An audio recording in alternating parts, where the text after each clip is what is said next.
This is a review videos for chapter 5.1, which we did half of it before spring break. You need to get familiar with those terms. P is principal, A is the mature value, the amount you have in the account after T years. R would be interest rate, but make sure you turn them into decimal number. T is how many years. Your book use M, which is the number of time compounding per year. So if it's like semi-annually, twice a year for 5 years, that would be 10 times. I would be the interest rate per period. So it would be if it's like interest rate is 0.02 and then it's like quarterly and you have to divide it by 4 quarter. N is how many times compounded per period for your book, and some other book would be just how many times compounding per year. So you will have to be careful, like each textbook have their own type of formula, so just be very careful when you plug it in. I included what your textbook has here. Sometime I may explain to you what that means, so hopefully it's not too confusing. For this section, we're focusing on two things. One is simple interest, one is compound interest. So simple interest, maybe I try to explain a little bit more. So simple interest will start with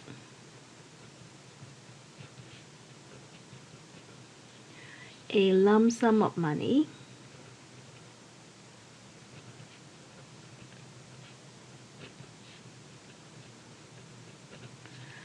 And the interest earned is only on the original principal.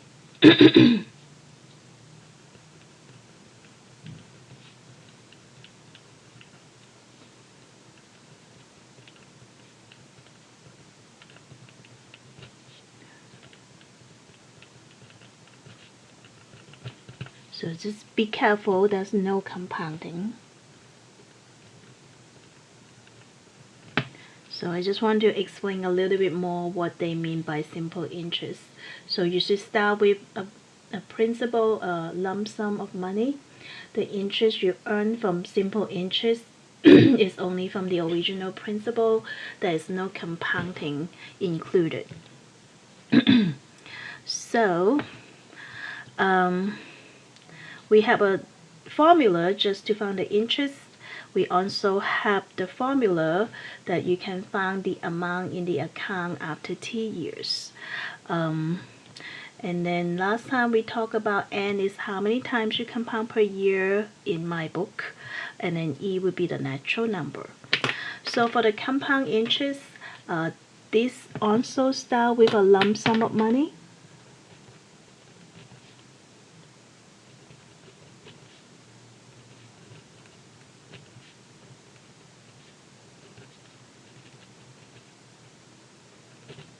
And then the interest you earned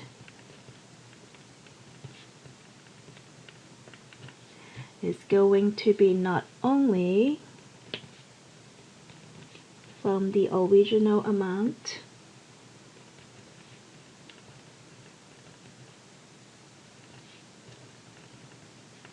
the original principal, but also on all the interest earned previously.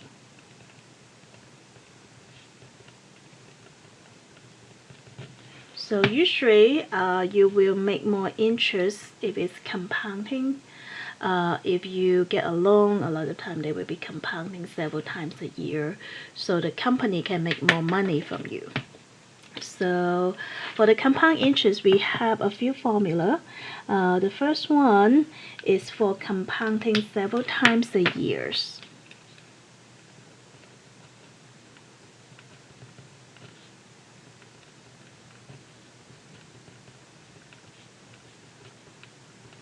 So last time we talked about it could be annually.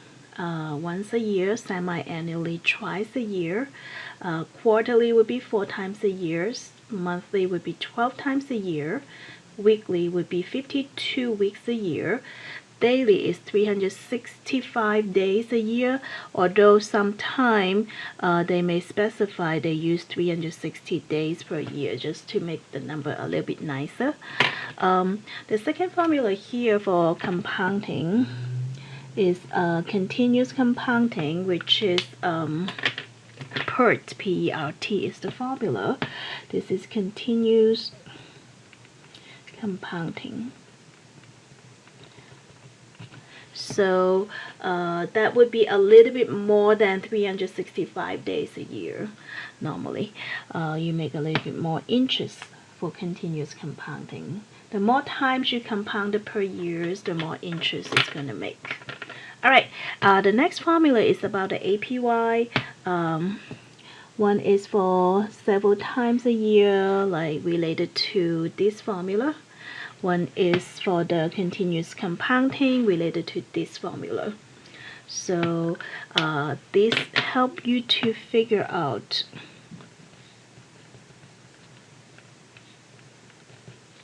the actual interest per year. Because if they say it's like 4% a year, but if it's compounded monthly, then your actual interest rate may be a little bit more than 4%, maybe 4.05% or something, but we can use the formula to figure it out. If you see I, this means interest rate per compounding period.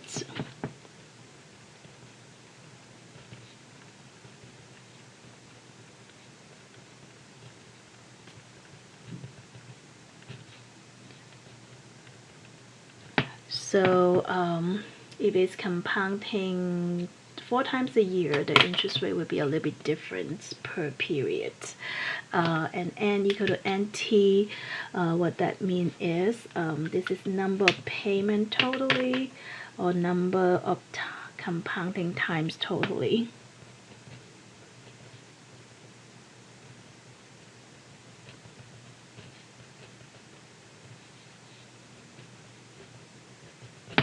So if you have the money compounding quarterly for 2 years, it would be 4 times 2. So totally, you will compound it 8 times. And it could be total number of payments also. So a lot of time they will use the A to represent future values.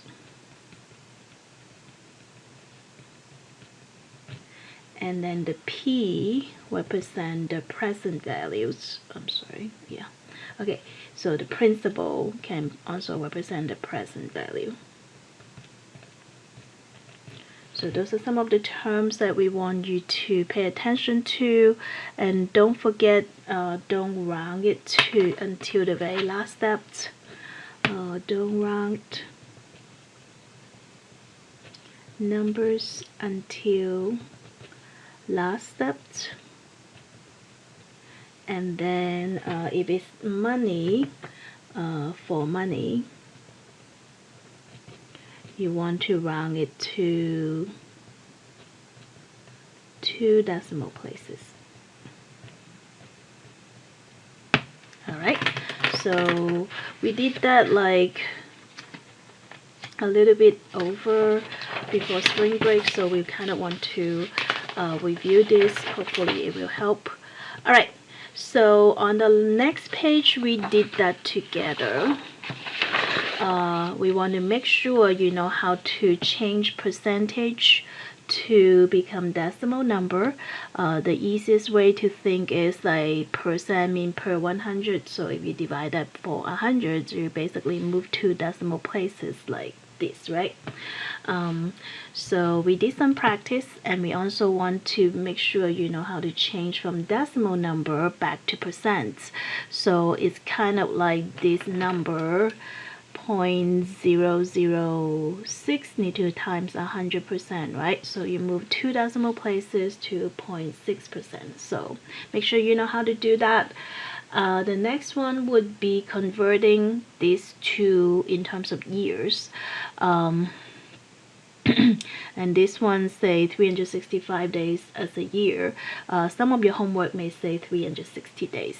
So if in terms of months, it would be 4 out of 12 months is a third of a year. If in terms of week, you would divide by 52 weeks a year. In terms of days, you divide by whatever day they say, 365 days a year to get that fractions. In terms of quarter, you have 4 quarters a year. So make sure you know how to convert time in terms of years. Last time we did some example. We did number 1 to 5. So we're going to talk about it quickly just to refresh your memory. Okay. All right. So number 1, they say this person is going to buy furniture for the new apartment. She borrowed $5,000 at 8%. They spell it out to you. This is simple interest for 11 months. How much interest will she pay? So we need to pick the Y formula. The formula is I equal to P RT, right? And make sure you can list all these variable. P is how much money you borrow. R is percentage, which is 8%, but you need to turn that into decimal number, right? And then T is time in years, which is 11 months, so it's going to be not 11 years, so we need to divide that by 12 months a year. And then we plug into the formula and get the answer, which is $366.67 is how much interest was paid. So that's the first one, pretty straightforward. The second one was talking about the mature value for the simple interest. So one of them is a loan to be repaid in 8 months with interest rate 4.3%. It doesn't say any compounding. As a matter of fact, they say simple interest, spell it out for you here.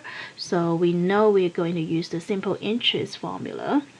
The second one is a different amount for 85 days. Just be very careful with the time and the percentage. You need to convert the time in years and then the percentage in decimal form, and make sure you don't round it until the very last step. So when we did number 2, sorry, let me put it like that. So number 2, we use the formula for simple interest, but we need to find the amount after you accumulate interest. So your book used that, but personally I prefer to write this. On the test, I'm going to provide you with the formula with both forms, so hopefully it won't confuse you and you can pick which one you like. Just make sure you change your percentage to decimal. Make sure you change the time in terms of years, and we plug it in, and that's what we got. This is the amount after the interest. So for the B part, you do pretty much the same thing, except this time you change the time in from days to year. So I didn't simplify this. You can, if you want to. I did change the percentage to decimal, plug it in. That's the amount you have after the time. So that's number 2. Number 3, again, they're talking about simple interest. And this person borrowed $8,000. She's willing to pay back $8,180 in 6 months. So looking at this, I can figure out this person is willing to pay the interest is $180, right, for 6 months. So we want to find the interest rate. So for number 3, we look at the simple interest because there's no compounding.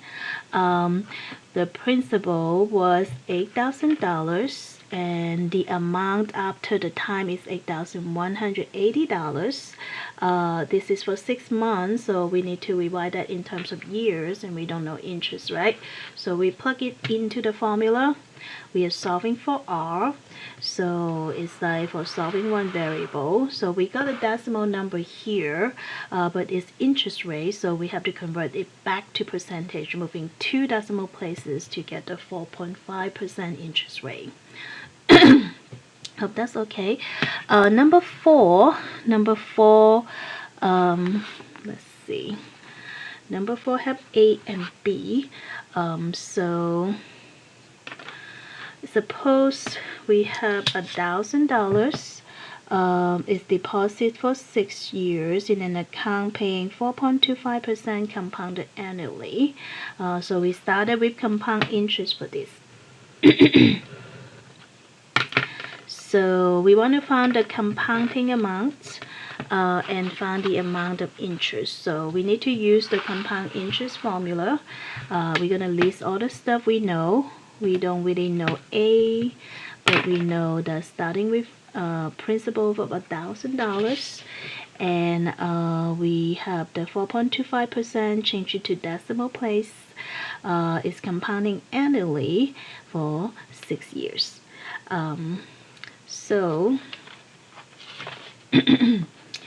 we plug it in and we make sure you try on the calculator and make sure you can get the answer. So this is the amount after 6 years. So if we need to find the interest we earned, it's not that difficult. It's like the amount you have after T years subtracting the principal, right? So we figure out that the interest was $283.68. So that's one of them. And then for number 5, I think we did number 5, right?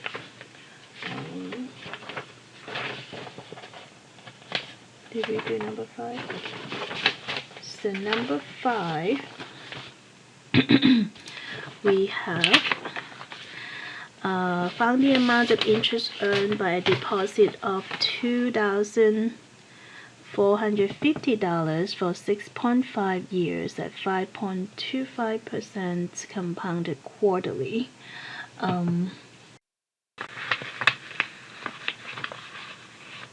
So for this, we list what we know here. We are doing compound interest,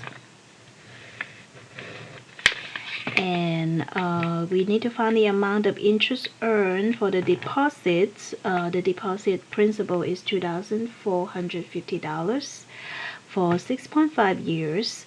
Is 5.25%. We change it to decimal. It's going to compound quarterly, which means 4 times a year. So we put it into the formula and found the answer. Make sure you practice on the calculator and you know how to do it. And once we get that, they also ask for the interest. So we used our amount in the account after T years, subtract the principal, which is $2,450, right? And we found the interest that we earned. All right.